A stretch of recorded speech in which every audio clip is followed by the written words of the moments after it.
Chollette is the brand. Chollette is my last name. It is who I am. It is just what feels right to me.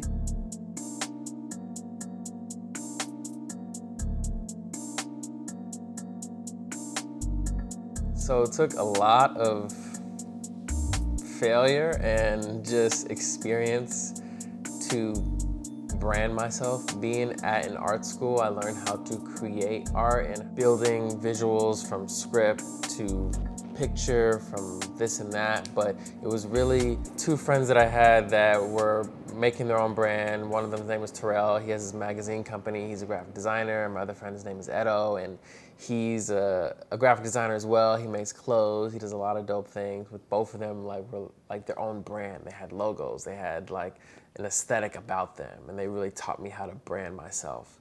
And I also had a really great mentor. So just a lot of learning from other people, and just consistently with shooting over and over, photography and video and doing concerts, this and that. I really wanted to have a brand that anybody could be attached to. I know some people have a very specific style when it comes to photography or video, and everybody might not want to be a part of that.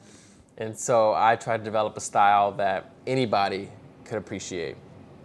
And that's when I started going, saying everybody deserves a photo shoot.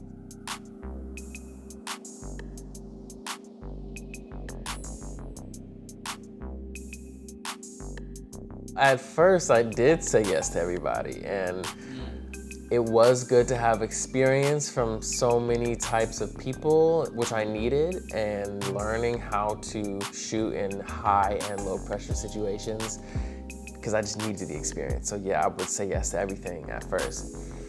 But now I'm at a point where it's not about like, oh yeah, let me say yes to this shoot because like I need to make that money, or I need to get that exposure or whatnot. Like, no, I don't really feel like I need those things as much as I did when I was starting off in college.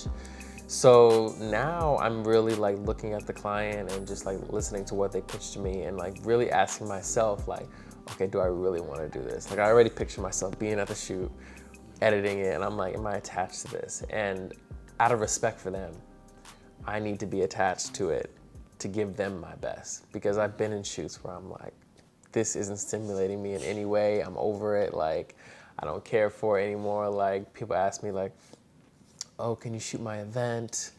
Or can you shoot a wedding? Or can you shoot this and that? And I've done those things, and I'm like, this is not the reason I get excited when I watch a movie in the theater. This is not the reason I chose to pick up a camera. Like, what am I doing here? And that's probably the most important thing and daily battle that I have, because the moment I give my passion to something that is not that it doesn't deserve, then I lose my passion. So what is originality? Originality to me is that first authentic idea that you have before all the questions come up, like, how am I going to do that, or this doesn't make sense, you know what I mean? Like, James Cameron had the idea for Avatar before he had Titanic. So he knew that this was a great idea, but he knew that the world we live in didn't have the technology to make his vision come to life in that way. Originality is like your purest form of an original idea that you think is super cool. It's like, you know, there's no limit to it. And I think that it's holding on to that idea despite what challenges come, what financial issues or whatever that may be, or, you know, your community, but like really just something that makes you feel good. So when the pandemic happened, I was like, great. I'm in my apartment, I'm practicing. I'm literally setting up lighting things. I'm literally going out, I'm practicing color grading, or I'm practicing different lenses. I'm doing constant research because I want to be overly prepared when it comes to me being in somebody's presence for their vision or for my vision. You know what I mean? Like, I can do something a lot quicker and a lot more efficient than others may, but it's because I've been spending years practicing like the same thing. I've been shooting in my home studio for like 7 years now, and I'm always trying to find a way to make it better. Just understanding who I am as an individual and as an artist is my biggest battle. And if I feel like I'm a slow learner, or if I feel like I need to try something multiple times before I get it right, then I'm gonna do that before I show up on set and make that mistake there. I'm gonna make a mistake when nobody's looking. When I'm at home, I'm like, all right, that was trash, you know, but I'm gonna get it right, and when I pull up, I'm ready. I think that more and more, I want to tap into my most creative self. I want to be in a place where like I wake up and I'm like, what am I creating today? Not what am I making for somebody else? Or who's gonna help me create my vision, you know? Because I think that that is like the best place an artist can be, when they're just waking up and making their art. I think that is the most beautiful thing, and I definitely want to take steps to be there.